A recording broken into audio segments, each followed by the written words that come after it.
레위기 16장 1절부터 보시겠습니다. 아론의 두 아들이 여호와 앞에 나아가다가 죽은 후에 여호와께서 모세에게 말씀하시니라. 여호와께서 모세에게 이르시되 내 형 아론에게 이르라. 성소의 휘장 안 법궤 위 속죄소 앞에 아무 때나 들어오지 말라. 그리하여 죽지 않도록 하라. 이는 내가 구름 가운데에서 속죄소 위에 나타남이니라. 아론이 성소에 들어오려면 수송아지를 속죄제물로 삼고 수양을 번제물로 삼고 거룩한 세마포 속옷을 입으며 세마포 속바지를 몸에 입고 세마포 띠를 띠며 세마포 관을 쓸지니 이것들은 거룩한 옷이라. 물로 그의 몸을 씻고 입을 것이며 이스라엘 자손의 회중에게서 속죄 제물로 삼기 위하여 수염소 2마리와 번제물로 삼기 위하여 수양 1마리를 가져갈지니라. 오늘 가로 6번으로 해서 속죄에 관한 그 규례의 내용 중에 16장부터 17장까지 속회가 되어지는데요. 첫 번째 대속죄 일에 대한 규례가 소개되어지고 있습니다. 우리 지금 새 증거판으로 언약을 세우신 그 내용이 출애굽기 34장서부터 계속되어지고 있는데 양쪽 가로 4번에 제사직의 성별 규례를 세우시는 그런 내용 중에 10장 1절에서 아론의 아들 나답과 아비후가 각기 향로를 가져다가 여호와께 명령하시지 아니한 다른 불을 담아 여호와 앞에 분향하였더니 불이 여호와 앞에서 나와 그들을 삼키매 그들이 여호와 앞에서 죽은지라. 이렇게 소개가 되어지고 있어요. 지금 16장 1절에 그 아론의 두 아들이 여호와 앞에 나아가다가 죽은 후에 여호와께서 모세에게 말씀하시니라. 이렇게 되어져 있습니다. 이건 제사장들이 죽은 그 사건을 연결시키려고 한다면 10장의 사건과 16장의 사건이 연결이 되어야 돼요. 근데 왜 그 다른 불로 하나님 앞에 번제를 드리다가 죽였던 사건 뒤에 하나님께서 이제 대속죄 일에 대한 그런 그 규례를 주시면서 지성소 안으로 들어가는 걸 금기시했는가 라고 하는 것을 이제 우리가 이 시간에 살펴보게 되어집니다. 우리 시리소 지난주 이야기를 했지만 지금 이 땅에 있는 성소에 대한 이야기는 하늘에 있는 성소에 대한 모형이다 이렇게 이야기를 하고 있습니다. 그래서 지금 우리 번제단이 있다고 한다면 이제 물두멍이 있고 그 다음에 성소와 지성소로 나뉘게 되어지죠. 이 지성소 위에는 법궤가 있고 법궤 위에 시은소가 놓여져 있습니다. 그리고 성소에는 이제 떡상, 그 다음에 향단, 그 다음에 등대, 이렇게 해가지고 성소의 모든 그 내용이 규제가 되어져 있는데 이 지성소가 지금 하나님의 이름을 두신 곳이라 그렇게 이야기를 했어요. 그럼 우리 하나님께서는 천지 창조를 하시면서 이 천지를 만드시고 이 지에 대한 거를 하나님께서 윗물과 아랫물로 나누시죠. 그래서 이게 윗물이 있고 아랫물이 있어요. 그리고 여기를 궁창이라고 이렇게 이야기했습니다. 궁창. 그리고 이걸 하늘이라고 이렇게 칭하게 됐어요.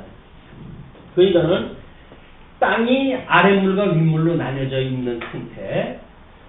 이때 우리 하나님께서 이 땅에 있는 사람들한테 이제 천지에 대한 하나님의 좌소에 대한 걸 이야기를 할 때 이건 하나님의 보좌요.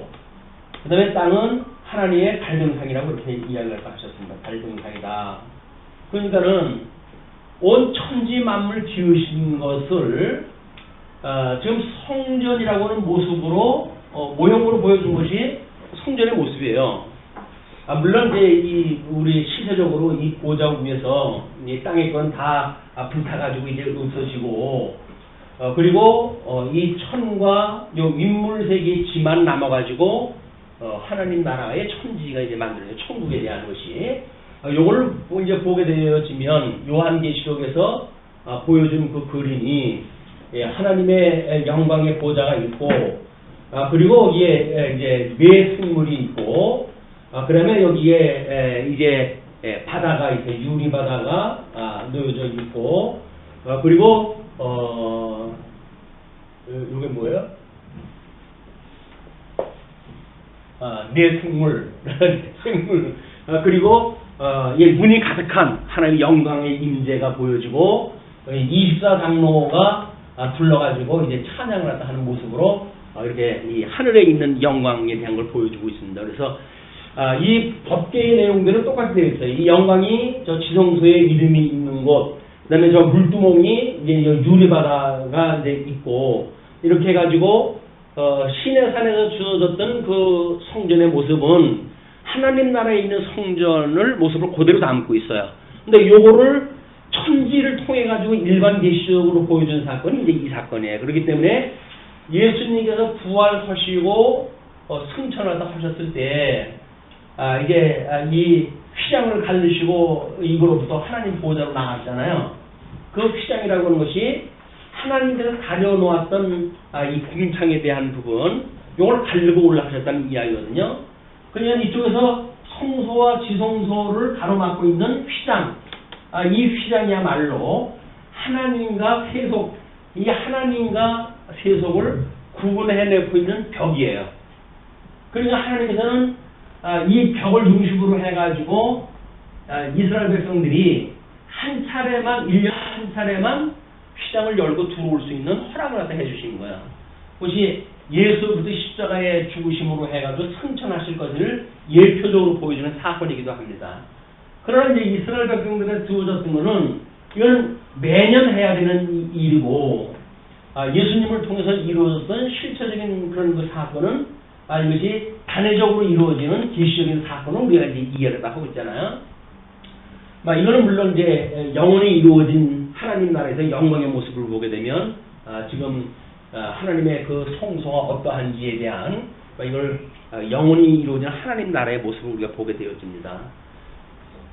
이 세상이 없어진 불타가지고 심판이 당하고 그리고 만들어진 영원한 하나님 나라에 대한 이게 영광의 모습, 이것이 시내산에서 모형으로 해가지고 모세에게 보여준 그림이란 말이에요. 이 그림, 그 그림을 우리 예수님께서 실질적으로 이루어진 것이 이제 하늘에서 이루어졌던 뜻이 이 땅에서 이루어지는 사건이기도 하죠. 이거를 지금 16장을 통해 가지고 보여주시는 내용이에요.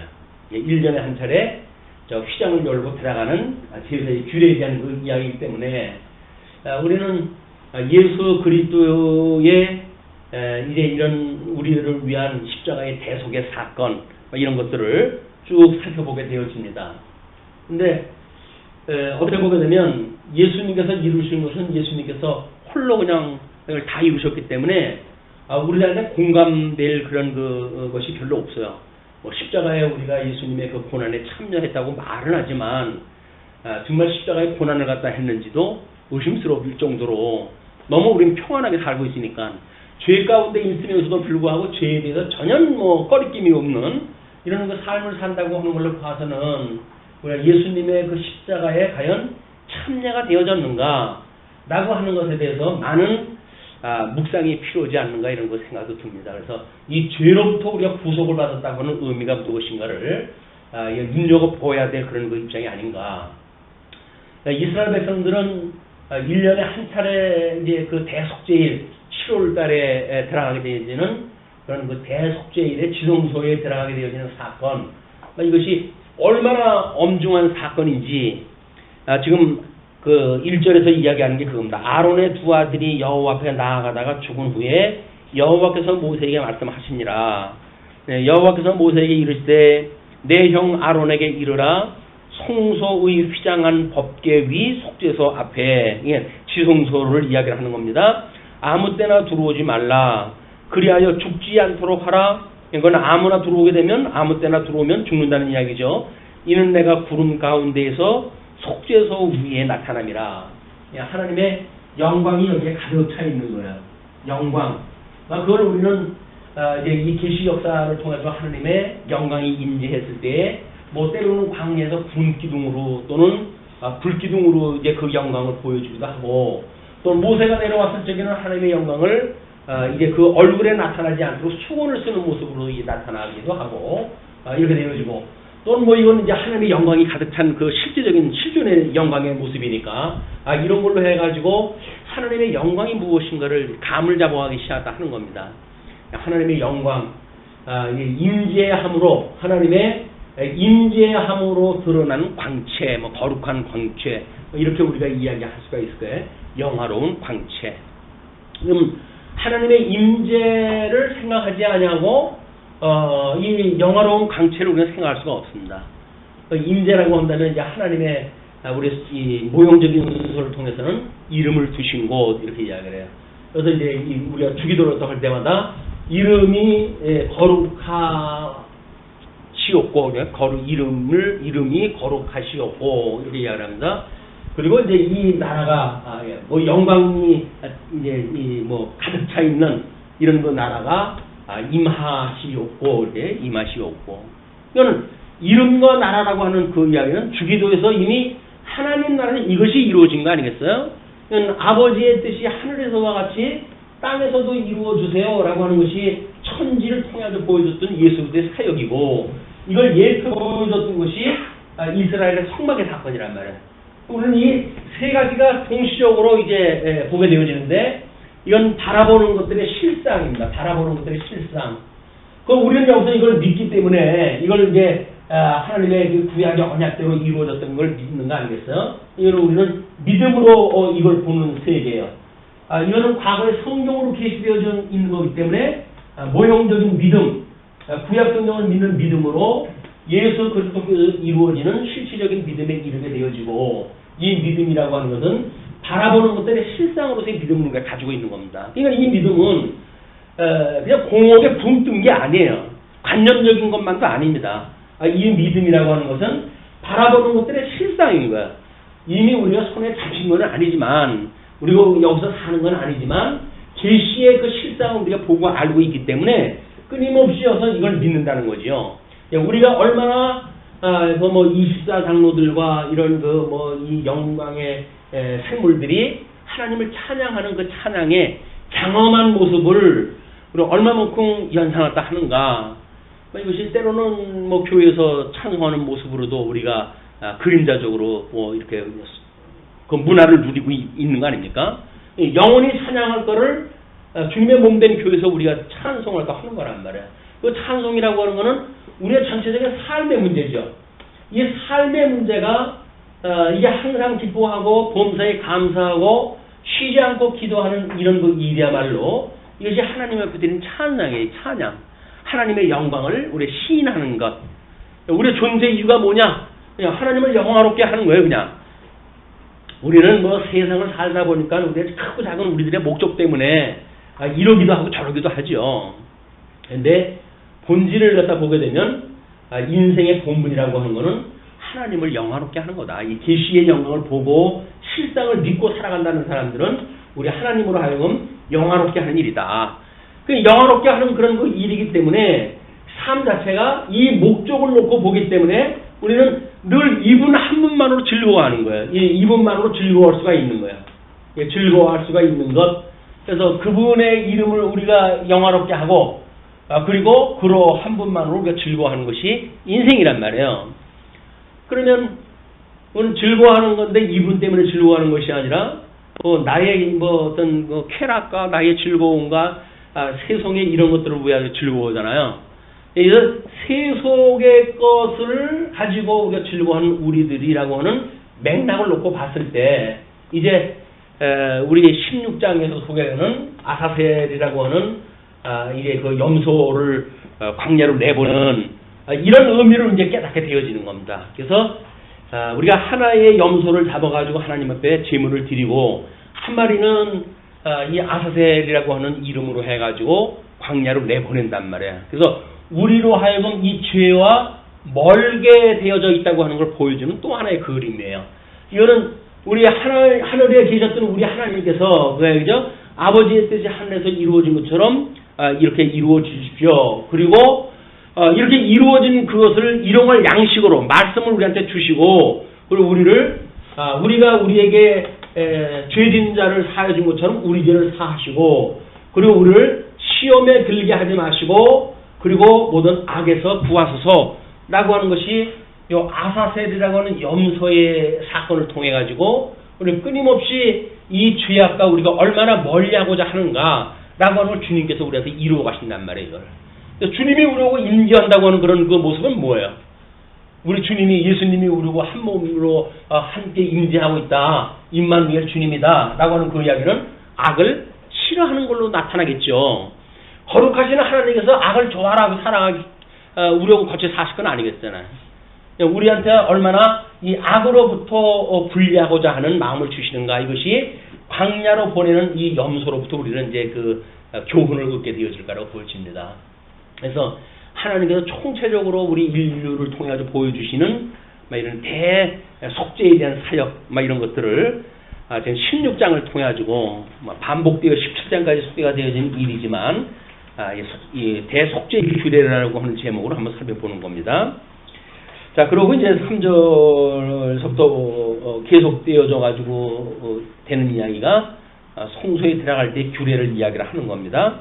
그래서 아론이 성소에 들어오려면 수송아지를 속죄제물로 삼고 수양을 번제제물로 삼고 거룩한 세마포 속옷을 입으며 세마포 속바지를 몸에 입고 세마포 띠를 띠며 세마포 관을 쓸지니 이것들은 거룩한 옷이라 물로 그의 몸을 씻고 입을 것이며, 이렇게 되어져 있는데 중간에 보게 되면 이걸 매번 한 번 입으면 그거를 다른 걸로 새 옷으로 갈아입게끔 되어져 있어요. 대제사장들이 1년에 한 차례 들어갈 때, 들어갈 때마다 이 사람들은 이제 이거를 새 옷을 만들어가지고 입어야 돼요. 새 옷으로. 그러면은 예수 그리스도 한 분의 의롭다고 하시는 그 의의 옷을 입고 우리는 거룩에 이제 참여가 되어지는 거 아닙니까? 그래서 매년 반복되어지는 사건과 예수 그리스도가 단번에 이루신 영원한 속죄에 대한 이걸 대비를 또 하면서 우리가 받고 있는 그 은혜가 얼마나 큰지, 또 그것이 뭐 예수님을 믿고 구원받았다고 하는 그런 걸로 끝나지를 않고 여전히 우리가 구원을 이루어 가고 있는 이 심판의 날까지 우리가 하나님의 그 거룩한 이거를 우리가 온전케 되어진다, 이렇게 이야기해서 온전케.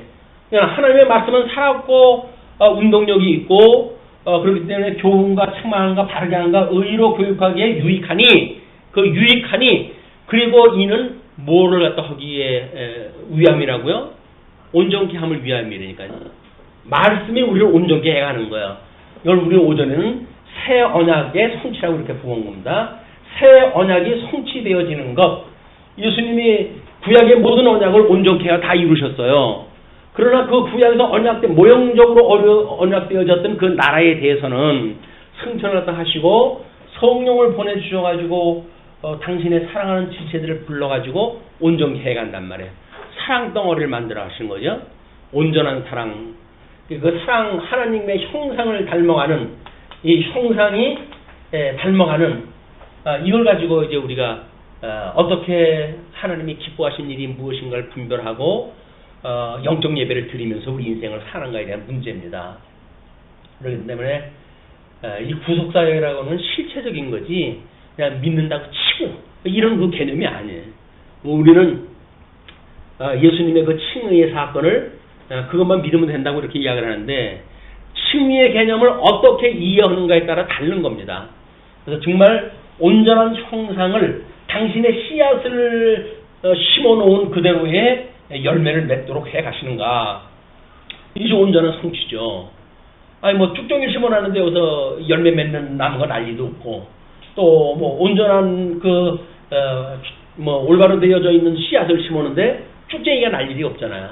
이거는 하나님께서 이루어가시는 언약대로 이루어가시는 일이기 때문에 우리 하나님께서 당신의 형상을 따라 지음을 받았던 아담, 그 아담의 둘째 아담으로 오셨던 예수님께서 이걸 이루어 가신다. 우리는 여기에 참여가 되어지는 겁니다. 하나님의 온전한 형상에 참여되어지는 우리들의 이제 정하게 하는 그런 그 방법들이 6절서부터 또 이렇게 소개가 되어져요. 대제사장과 아론과 권속을 위한 속죄제 규례 이렇게 이야기를 합니다. 자, 그러면 아론은 자기를 위한 속죄제에 수송아지를 드리되, 여기서 이거는 제사장이 자기를 위해 가지고 제사를 드려야 돼요. 그러나 우리 예수님은 단회적인 제사로 인해 가지고 온전히 모든 걸 다 이루신 분이에요. 이렇게 구약에서 자기를 위해서 따로 드리는 제사가 있는 것이 아니라 예수님은 당신의 몸을 통해 가지고 온전한 제사를 갖다 드렸다. 이런 그 차별을 우리가 볼 수가 있고요. 또 그 두 염소를 가지고 회막문 여호와 앞에 두고 두 염소를 위하여 제비 뽑되 한 제비는 여호와를 위하고 한 제비는 아사셀을 위하여 할지며 아론은 여호와를 위하여 제비 뽑은 염소를 속죄제로 드리고, 그러니까 이제 두 마리의 염소를 하나는 여호와를 위하여 하나는 아세사를 위하여 이렇게 이제 다르게끔 되어져 있어요. 그런데 아사셀을 위하여 제비 뽑은 염소는 산채로 여호와 앞에 두었다가 그것으로 속죄하고 이 아사셀을 위하여 광야로 보낼지니라. 그러니까 이런 그 내용들은 지어져가는 성전이라고 하는 모습으로 봤을 때 이걸 우리가 실천신학이라고 이렇게 이야기했어요. 이제 이 실천신학적으로 해가지고 우리가 온전한 형상을 닮아가는 것, 또 영화롭게 우리 하나님 한 분만으로 영화롭게 하고 즐거워하는 성도들의 삶, 이걸 우리가 이 영적인 부분과 육적인 부분으로 해가지고 구분을 갖다 한 거죠. 우리가 지음을 받았을 때 육과 영으로 지음을 받았고, 하나님께서 우리의 마음을 지어가지고 우리가 이걸 영성, 지성, 심성, 그 다음에 감성, 그 다음에 덕성이라고 하는 인격체로 해가지고 만드셨단 말이에요. 이거는 지금 저 천지의 모습하고 똑같은 거예요. 지어져가는 성전으로 성도가. 그래서 육체 가운데 있었을 때 우리가 죽었던 우리들을 하나님의 죽었던 영을 중생케 하시고, 이거 중생이에요. 중생케 되기 전에는 우리는 어두움에 있었기 때문에 하나님의 영광을 볼 수가 없는 상태였어요. 그러나 예수님을 믿는 믿음으로 해가지고 중생에 이르게 하시고, 그리고 하나님의 말씀으로 끊임없이 우리에게 교훈을 갖다 해가지고 이 교훈으로 하여금 이걸 깨달아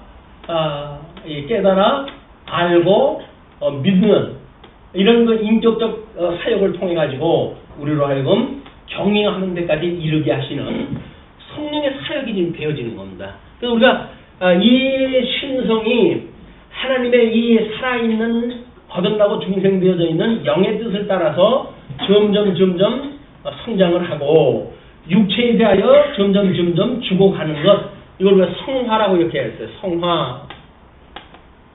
이것이 주님께서 온전하게 가게 하시는, 거룩하게 하시는 그런 과정이다. 우리 삶은 뭘 이룬 것이 아니에요. 우리는 지금 예수를 믿는다고 하지만, 믿는다고 하는 이야기는 지금 믿어지는 것만큼 믿는다는 이야기지. 그 믿음이라고 하는 것은 이미 경외라고 하는 열매까지 맺는 일이기 때문에 뭔가 안다고 해가지고 되어지는 것이 아닙니다. 또 뭐 우리 대뇌에 뭐 이렇게 기억하고 있는 의미하고 달라요. 왜냐면 주님의 말씀은 우리한테 깨달음을 통해 가지고 오게 되어지는 거지, 보통 일반 학문을 갖다 하듯이 뭔가 대뇌 인식 작업을 갖다 되어지는 게 아니거든요. 근데 이런 기억을 갖다 해가지고 대뇌 기억을 갖다 하는 걸 통해서 구원론을 우리가 생각을 하기 때문에 예수님을 믿으면 정신약을 먹으면 안 된다는 거예요. 예수님을 믿는 사람이 어떻게 치매가 걸리느냐 이렇게 이야기를 하잖아요. 치매라든지 뭐 우울증이라든지 정신질병은 뭐예요? 대뇌의 병이에요. 대뇌의 병이. 육체적인 대뇌의 병이지 이것이 신령한 우리들의 어떤 생명에 대한 것이 아니란 말이에요. 그런데 말씀을 들었을 때 대뇌가 뭘 우리가 깨닫고 한다고 하는 그런 개념으로 이해했을 때 예수님을 믿는 사람들이 뭐 정신 질환이 만들어진다든지 하게 되면 마치 영혼이 잘못되어진 것처럼 이 오해가 하게 되어진 겁니다. 그래서 뭐 정신약을 먹으면 안 되고 금기시하고 이런 그 일들도 여전히 그렇게 편향되어져 있는 정보 때문에 그러는 거예요. 그런데 뇌라고 하는 거는 우리가 숨을 거두게 되어지게 되면 그냥 흙으로 돌아가는 거예요. 뇌는. 뇌라고 하는 것이 그냥 기억장치일 뿐이지 이것이 우리의 믿음의 어떤 그런 믿음을 담고 있는 그릇이 아니란 말이에요. 우리 마음이라고 하는 것이야말로 우리들의 기억과 우리들의 감정과 우리들의 생각이 깃들이는 곳, 마음이 우리들한테 하나님 앞에 드리는 제물이지, 이 죽으면 썩을 살덩어리가 하나님 앞에 드리는 제물이 아니란 말이에요.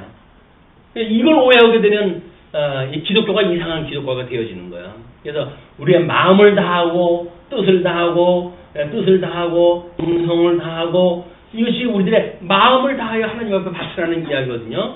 이것이 하나님의 거룩을 닮아가는 우리의 형상의 변화라는 말이에요. 끊임없이 육체에 대해서는 죽고 이 영의 성령의 소욕에 대해서는 점점 성장해가는 것, 성화되어져가는 우리의 삶. 이것이 예수 그리스도로 믿는 일인데 이런 기능을 제대로 모르게 되면 우리는 뭔가를 성경을 통해서 이제 알고 있는 건 있잖아요. 그런데 우리가 그렇게 살아야지라고 하는 그거를 당위로 주어지기 때문에 일반 윤리하고 똑같은 그런 윤리가 만들어지는 겁니다. 윤리라고 하는 논리가 마땅히 그렇게 되어지는 성경에서 하라고 했던 그것이 당위가 되어져가지고 우리가 그렇게 해야 된다고 보는 거거든요. 이렇게 되어질 수가 없는 거야. 우리는 당위가 아니라 하나님께서 깨달아 알고 믿어 경외하게 하는 열매로 온전케 하는 그리스도의 형상을 닮아가게 하시는 하나님의 사역이지 인간이 쇼를 갖다 연출하는 게 아니란 말이에요. 예수님만 믿으면 우리는 예수를 믿는 사람이어야 되니까 뭔가 잘 보여야 되잖아요. 거룩한 것처럼 보여야 되잖아요. 그러니까 여기서 자꾸 인위적인 이 연출이 만들어지는 거예요. 다른 사람 앞에서 거룩한 척하고 목사가 강대 땅에 있을 때만큼만 거룩하게 되면 부인하고 싸울 이유가 없죠. 그런데 강대상에서는 뭐 거룩 이야기도 하면서 나오게 되면 지자 뜻이 부인을 갖다 잡는다든지 하는 문제가 만들어지니까 가정 부부싸움이 일어나게 되면 사모가 이부자리 짊어지고 강대상으로 올라온다는 거야. 인간아 나 한 번 더 여기서 사는 네 본색을 갖다 보여라. 그 이야기 아니었어요. 그러니까 하나님께서 만들어지는 걸로 보여주는 그 열매여야 집에서나 어디서나 뭐 내가 부족하다고 하는 거 인정하고 살아가는 것인데 이게 내가 온전하다고 강대상에서 뭐 만약에 강조를 하다 하고 가르치는 입장이 있다고 한다면 자기는 온전한 것 같잖아요. 다른 사람은 부족하다고 이야기도 하는 거 아니겠어요? 그게 아니다. 누구든지 이런 그 과정으로 겪기 때문에 이건 실천신학이라고 하는 거는 이 주체가 하나님이야. 하나님이 이렇게 살아가게 하신단 말이에요. 하나님이 우리를 하여금 살아가게 하시는 것이 천지를 이렇게 섭리하시는 그 하나님의 모습하고 똑같은 거예요. 아니 하나님이 천지를 만드시고 천지 창조에 대한 섭리를 이렇게 해가시고 인간에 대한 모습은 또 다르게 해가시나요? 다 원리가 똑같으니까요. 모형적으로 보여준 거나 실체적으로 보여준 거나 아니면 우리들한테 이런 인생의 모습을 통해서 보여준 거나 똑같아요. 이걸 모형적으로 보여준 것이 우리 이스라엘 백성들의 광야의 삶이에요. 애굽에서 종노릇하고 있다가 출애굽을 갖다 해가지고 광야 교회에서 삶을 살다가 하나님이 약속하셨던 가나안 땅에 이들이 들어가는 것, 이걸 모형적으로 보여준 것이 이스라엘 역사란 말이에요. 이스라엘 역사도 똑같아요. 모형이니까. 그러니까 우리는 성경을 하나를 알면 열을 다 하는 거라니까요. 원리적으로 아는 거기 때문에. 그런데 하나를 모르면 다 모르는 거죠. 어차피 이 원리가 똑같은 건데 모른다고 하면 그냥 똑같은 원리다. 그래서 이 아세세를 통해 가지고 보냈던 이제 내보내는 그런 것이 끊임없이 이 악으로부터 우리를 점점 멀어가게 하시는 하나님의 사역이라고 하는 걸 이제 확인했다 하는 이런 그 기회가 됐으면 좋겠어요. 그리고 이제 11절에 그렇게 되어졌고 그렇게 12절에 향로를 가져다가 여호와 앞 제단 위에서 피운 불을 그것에 채우고 또 곱게 간 향기로운 향을 두 손에 채워가지고 휘장 안에 들어가서 이게는 처음에 일단 속죄제를 통해서 잡고 그 다음에 그 향로를 가져다가 여호와 제단 위에서 피운 불로 그것을 채우고 곱게 가는 향기로운 향을 두 손에 채워가지고 휘장 안에 들어가야 돼요. 이렇게 대속죄일에 드리는 제사는 휘장 안으로 들어가는 세 번이 이제 반복이 되어지는데 하나는 향을 가지고 들어가는 걸로 첫 번째 들어가고 여호와 앞에서 분향하여 향연으로 증거께 위 속죄소를 가리게 할지니 그리하면 그가 죽지 아니할 것이며.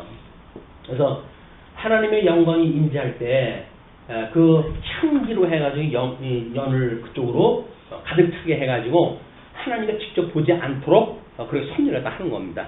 그래서 죽지 아니할 것이며 그는 또 이 수송아지의 피를 가져다가 손가락으로 그 속죄소 동쪽에 뿌리고 또 손가락으로 그 피를 속죄소 앞에 7번 뿌릴 것이며 그냥 피를 뿌리러 또 한 번 들어가서 뿌려야 돼.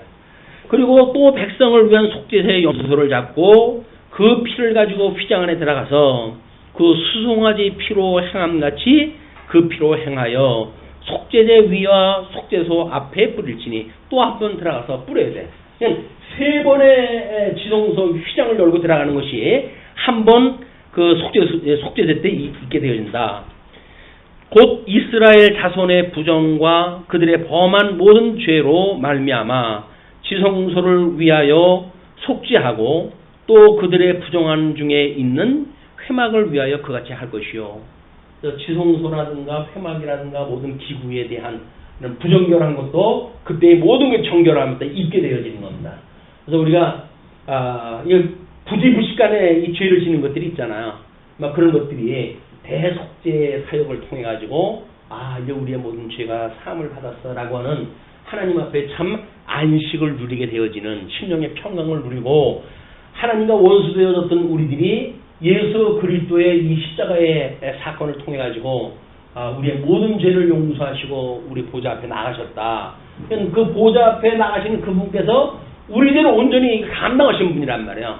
그런 그 믿음을 신앙생활을 통해서 끊임없이 우리가 가지고 있는 일, 이거는 주님께서 해가신 일이에요. 그러니까는 우리가 우리에게 죄 짓는 사람을 용서해 준 것처럼 우리 죄를 용서하시고 우리를 시험에 들게 하지 마시고 그리고 악에서 우리를 구원하소서라고 하는 그 일은 구원받은 사람이 뭘 악에서 구원해달라고 또 기도하다 합니까? 그냥 그것이 잘못되어져 있는 구원관을 가지고 우리가 이 어떤 교회신에서 이야기하고 있는 승리의 개념을 협의적인 개념으로 이해를 갖다 하고 이래가지고는 우리는 다 섰다고들 이야기를 하는 거예요. 그래서 한때는 그 율법으로 해가지고 우리가 무거운 짐을 지고 그러지 않았어요. 예수를 믿는다면 이래야 됩니다, 저래야 됩니다라고 이제 이야기를 듣다가 보니까 그때 이제 한 20여 년 전이에요. 이제 이때가 복음 들어와가지고 한 100여 년이 이제 지나면서 나름대로 기독교가 이제 많아졌었지만 나름대로 율법주의가 만연하게 되어지고 그래가지고 그 율법의 무거운 짐을 지고 있는 사람들한테 우리가 예수님이 다 졌는데 무슨 율법을 지금 또 가지고 우리를 갖다 구속을 갖다 하느냐? 우리는 한 번 구원은 영원한 구원이다 라고 이야기를 해가지고 남은 육체에 있는 이 일들을 무시한 교리가 선포되어지기 시작한 거예요. 그것이 소위 말하고 있는 구원파의 논리인 거예요. 구원파의 논리는 토막이에요, 토막. 이거가 배제되어진 남은 육체가 배제되어진 잘못되어진 것이다. 우리 주님은 지금도 우리를 위해서 일하고 계신 거 아니에요. 우리를 위하여 온전히 성취하다 해가시는 이 사역은 우리 주님께서 확신되니까요. 이게 다 되었다고 한다면 주님이 오시죠. 주님이 안 오셨다는 이야기는 뭐예요? 아직도 하늘에서 이걸 하고 계시다니까요. 성령을 통해가지고. 그냥 우리는 그거를 실상을 바라보고 여전히 우리가 온전에 이르는 것이 무엇인가 이걸 끊임없이 경건의 훈련을 갖다 해가는 겁니다. 경건의 연습을 통해가지고 아직도 남아져 있는 이 육체 덩어리가 가지고 있는 고질화되어져 있는 이런 그 질병에 대하여 시험에 들지 말게 하시고 우리를 사죄하시고 우리를 악에서 구원하셔서 이것이 예수님 오실 때까지 계속되어지는 사건이에요. 물론 예수님이 오시기 전에 우리가 먼저 간다고 한다면 가기 전에 이것이 이루어지겠죠. 그리고 우리 예수님한테는 이제 온전한 신령한 몸을 입고 주님한테 갈 거 아니겠어요? 이 더러운 이 땅에 있던 거 이거 가지고 가지는 않지 않습니까? 이걸 벗어버리는 날 우리는 온전한 영광에 이르게 되어지는 일이다. 이게는 아직도 육체에 거한다는 이야기는 죄와 무관한 삶이 아니라는 거예요. 이걸 우리가 끊임없이 단번에 속죄를 갖다 하셨던 예수님을 어떻게 만나고 그분으로 말미암아 새 언약이 이루어진다고 하는 이런 구원론에 대한 새로운 인식을 갖는가라고 하는 것이 매우 중요하다. 지금도 여전히 주님께서 이루시는 거예요. 천상에 계신 주님께서 지금 직접 통치를 하신단 말이에요. 생육하고 번성하고 땅에 충만하라 다스리라 라고 아담에게 주어졌던 그 실체적인 언약을 우리 주님께서 우리들한테 거듭나고 중생한 사건을 갖다 만들어내시는 거예요. 지금 예수님을 믿는 사건을 만들어내시고 그리고 땅에 충만하라고 하심으로 해가지고 우리 복음이 예루살렘으로 온 유대와 사마리아 땅까지 이런 복음이 증거되어지는 역사가 지금도 있게 되어지는 거죠. 사도행전이 시작될 때 만들었던 교회의 증거 역사가 중간에 가다가 없어지는 거 아니에요. 요한계시록까지 그냥 연결이 되어지는 그림이란 말이에요. 증인으로서의 삶이 요한계시록까지 가게 되어지는 역사고, 요한계시록에 가게 되면 이제 그것은 심판의 역사니까 모든 게 끝날 때까지 이것이 계속되어지는 사건이다.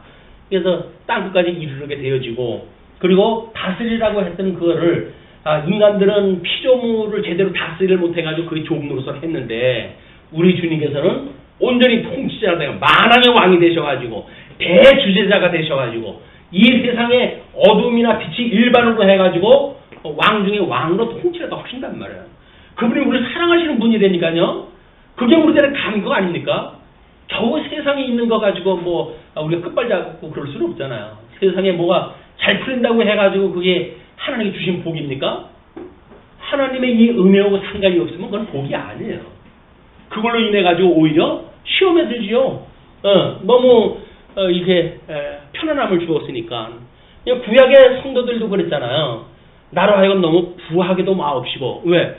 너무 부하다가 보게 되면 하나님이 어디 있느냐 이렇게 할까봐 겁이 난다는 거예요. 또 우리 하나님 너무 가난해도 마십시오. 가난해가지고 먹고 살겠다고 해서 도둑질 하면 하나님의 뜻을 어기는 일이니 너무 가난하게도 마시고 부하게도 마시옵소서 라고 기도한다 하는 것이 구약 성도들의 기도예요. 그 기도의 원리는 지금도 마찬가지란 말이에요. 육체적인 상황이 부유하다고 한다면 우리는 이미 경건의 연습을 할 기회가 없어요. 세상에 아쉬운 게 있어야 경건의 연습을 하지. 과거에는 그렇게 하지 일부러 기도원인이 이런 데로 들어가가지고 억지로 고통을 통해가지고 경건의 훈련을 한다고 했지만 그것이 하나님께서 맺게 하시는 어떤 그런 열매가 아니고 당인을 위해서 하는 거라고 한다면 그것도 또 잘못되어진 거야. 우리는 주어진 삶을 부하든 빈하든 또는 여기서 우리가 건강하든 약하든 여기서 우리가 존귀함을 받든지 아니면 치근함을 받든지 간에 우리 주 예수 그리스도를 인하여 자유함을 잇는 것, 이걸 일반으로 여길 수 있는 이런 것 생각이 우리를 자유롭게 한다. 세속적인 논리에 의해 가지고 강한 거는 좋고 약한 거는 나쁘고 부한 거는 좋고 빈한 건 나쁘고 귀한 거는 좋고 이 천한 건 나쁘고 라고 하는 논리로 이게 되어지게 되면 세속적 논리로 우리가 빠져버리는 거 아닙니까? 그걸 일반으로 여길 수 있는 것이 우리의 자유란 말이에요. 근데 자꾸 옆에 사람을 왜 봐요, 우리가 옆에 사람을 보고 상대적인 어떤 우리가 여기서 우위를 가지고 살아가는 게 아니잖아요. 우리들이 살아가는 일은 철저하게 그리스도 안에 살아가기 때문에 모든 만사를 주님께서 섭리하신다. 가난한 자리에 두게 되면 가난한 사건을 통해 가지고 하나님의 영광을 깨닫게 하시는 일인데 영광 깨달으면 되지. 왜 거기서 내가 보기에 좋다 나쁘다 해가지고 내 기준으로 해가지고 영향을 미친다고 하는 이야기는 하나님의 이런 그 일을 우리가 믿지 못하기 때문에 나타나는 현상이다. 자, 그리고 어디까지 했나요? 22절까지 다 한 것 같지는 않은데. 잠깐 중간쯤 적당한 대로 가서 16절 이제 보시게 되면 곧 이스라엘 자손의 부정과 그들이 범한 모든 죄로 말미암아 지성소를 위하여 속죄하고 또 그들의 부정한 중에 있는 회막을 위하여 그같이 할 것이요. 여기까지 했나요? 그가 지성소에 속죄하러 들어가서 자기와 그의 집안과 이스라엘 온 회중을 위하여 속죄하고 나오기까지는 누구든지 회막에 있지 못할 것이며, 제사장들이고 뭐고 다 내보내야 돼. 다 보내놓고 지금 대제사장만 들어가서 그 일을 다 하게 되어지는 겁니다. 그는 여호와 앞 제단으로 나와서 그것을 위하여 속죄할지니 곧 그 수송아지의 피와 염소의 피를 가져다가 제단 귀퉁이 뿔들에 바르고 또 손가락으로 그 피를 그 위에 7번 뿌려 이스라엘 자손의 부종에서 제단을 성결하게 할 것이요 그 지성소와 회막과 제단을 위하여 속죄하기를 마친 후에 살아있는 염소를 들이되 아론은 그의 두 손으로 살아있는 염소의 머리에 안수하여 이스라엘 자손의 모든 불의와 그 범한 모든 죄를 아뢰고 그 죄를 염소의 머리에 두어 미리 정한 사람에게 맡겨 광야로 보낼지니 손에다가 안수를 갖다 이제 이 두 손으로 안수를 갖다 해가지고 우리의 모든 죄를 갖다 이제 고하는 거야. 그러니까는 우리 이제 그 죄를 갖다 고할 때 우리들의 뭐 알고도 지은 죄 모르고도 지은 죄 모든 죄를 이제 하나님 앞에 고하나이다. 우리의 죄를 사하여 주옵소서라고 하는 대세상의 선언과 동시에 그런 그 아사셀을 그 위한 소를 제물을 갖다 보내는 겁니다. 염소가 그들의 모든 불의를 지고 접근하기 어려운 땅에 이르거든 그는 그 염소를 광야에 놓을지니라. 근데 뭐 이렇게 이제 고서에 의할 것 같으면 지금 이 광야에 놓을지니라라고 하는 그 이야기가 죄를 우리가 이렇게 청가시켰던 것이 다시 돌아와가지고 우리 접할 수 있을 수도 있을 거 아니겠어요. 그냥 이것이 그 광야에 놓을지니라라고 하는 그 이야기는 거의 절벽 같은데 이미 기어 밀어가지고 다시 회생할 수 없는 그런 환경을 이야기한다고 그게 해석을 합니다. 자, 그러면서 이제 23절로 28절 성소에서 나올 때 규례예요. 아론은 회목에 들어가서 지성소에 들어갈 때 입었던 세마포 옷을 벗어 거기 두고 거룩한 곳에서 물로 그의 몸을 씻고 자기 옷을 입고 나와서 자기의 번제와 백성의 번제를 드려 자기와 백성을 위하여 속죄하고 속죄제물의 이 기름을 제단에서 불사를 것이요 염소를 아사셀에게 보낸 자는 그의 옷을 빨고 물로 그의 몸을 씻은 후에 진영에 들어갈 것이며 속죄제 수송아지와 속죄제 염소의 피를 송소로 들여다가 속죄하였은즉 그 가죽과 고기와 똥을 밖으로 내다가 불사를 것이요 불사른 자는 그의 옷을 빨고 물로 그의 몸을 씻은 후에 진영에 들어갈지니라.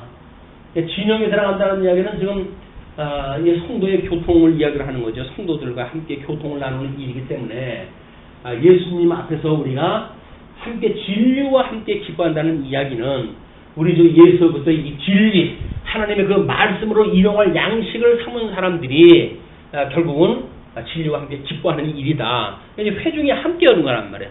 죄를 가지고 세속적인 걸 가지고 뭐 여기서 자기가 우위를 갖다 논하고 이렇게 잘못되어진 세속적 힘에 의해 가지고 교회가 침노를 당하면 안 되죠. 그러나 뭐 하나님 그런 때를 주시잖아요. 이런 세속 권세를 그대로 교회를 끌어다 와가지고 교회에서 세속적 그런 어떤 생각을 가지고 교회가 운영되어지는 때가 있어요. 그것이 하나님의 음부의 권세가 결코 무너뜨리지 못하는 교회를 세우신다고 했던 약속을 우리로 하여금 소망 중에 바라게 하시고 그걸 목독해 하시고 거기서 위로를 받게 하시고 구역이 있단 말이에요. 아유 교회라는 데가 뭐 있다구냐 라고 이야기를 하는 것이 그 지혜로운 것이 아니에요. 있다고 교회도 주님께서 섭리해 가시는 거라니까 있다고 교회를. 근데 뭐 우리는 나는 거룩한 것 같아. 교회는 뭐 마음에 안 들어. 그래 있다고 교회라고 그러는 거예요. 교회가 있다고 교회가 어딨어. 있다고 교회가. 주님의 몸으로 되어진 그 교회인데 그런 현상적으로 이쪽에 치우친 교회가 있을 수 있는 거예요. 그러니까 이거는 음부의 권세가 무너뜨리지 못하는 교회를 세우신다고 하는 거를 역설적으로 지금 고발을 하는 사건이란 말이에요. 근데 이걸 깨닫지 못하게 되면 이게 마치 바로 된다고 생각을 들으니까 이걸 가지고 뭘 해야 된다고 자꾸 이거 종주목을 대는 거예요. 교회가 이래 가도 되겠냐 저래 가도 되겠냐라고 해가지고 그렇지 않습니다. 주님의 몸은 주님께서 온전히 해가시는 거예요. 우리는 그거를 사실을 살피고 여기 교회가 그따위 모습이 아니라 결국은 뭐예요? 내 모습이 그따위죠. 내 모습이 그따위인 걸 보는 거예요. 여기서 우리 죄성을 깨닫고 우리를 시험에 들게 하지 마시고 악에서 구하소서라고 하는 소망을 가지고 우리를 살아가게끔 하시는 일이지 무슨 뭐 내가 알고 있는 지식을 가지고 교회를 논한다든지 이런 개념이 아니다. 뭐 요즘은 난리가 났어요. 교회 워낙 이제 교회가 뭐 대형화되어지고 세속화되어지고 타락의 일로를 걸고 있기 때문에 그게 거룩한 사람들이 많이 나타나요. 책을 쓰는 사람들을 보게 되면 뭐 교회에 대해서 그 뭐 수많은 비판이 이제 있게 되어지거든요. 그 수많은 비판을 통해 가지고 뭔가 이래야 된다 저래야 된다고 방향을 제시를 하는데 그걸로 해서 되어지는 것이 아닙니다. 주님의 몸된 교회는 주님께서 세워가시는 거예요. 그럼에도 불구하고 왜 이스라엘을 찢어지게 만드시고 포로로 끌려가게 만드시는가? 그 이야기는 주님의 영광을 보여주시는 극적인 사건 아닙니까? 그런 섭리를 다 모르게 되면 이런 성과 악이라고 하는 걸 우리 이분법으로 나눠가는 생각을 하게 되어진단 말이에요. 우리 주님께서는 빛과 어둠을 일반으로 여기시는 분이에요. 근데 우리를 특별히 사랑을 갖다 해가지고 빛 안에 거하게 하시니까 이 어둠이 보이는 겁니다. 이게 은혜 아니겠어요? 어떻게 우리 어둠에 있으면서 어둠의 것이 보여요? 자연스러운 건데. 근데 어두움이 보인다는 이야기는 빛 가운데 거한다는 이야기예요.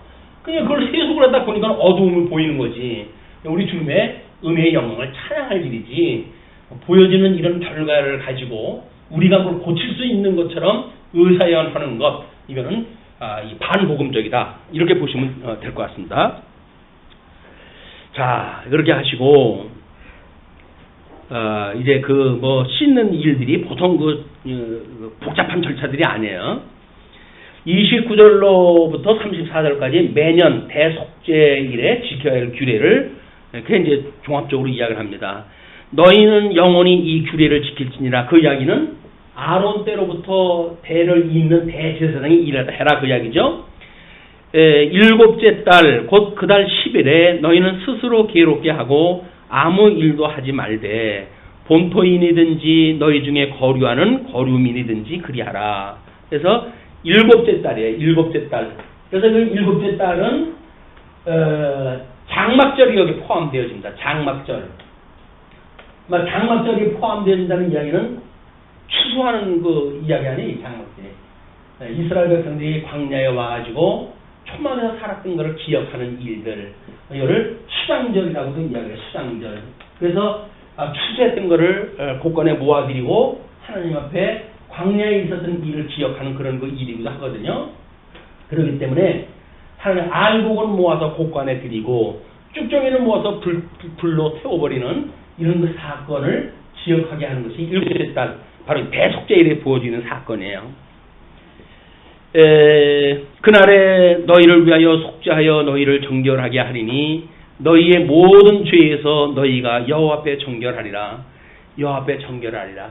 주님께서 대속죄 사역 이걸 통해 가지고 우리를 영원히 정결케 하는 작업을 주님께서 하신다. 정결케 하시는 작업을 했다? 할 것이다?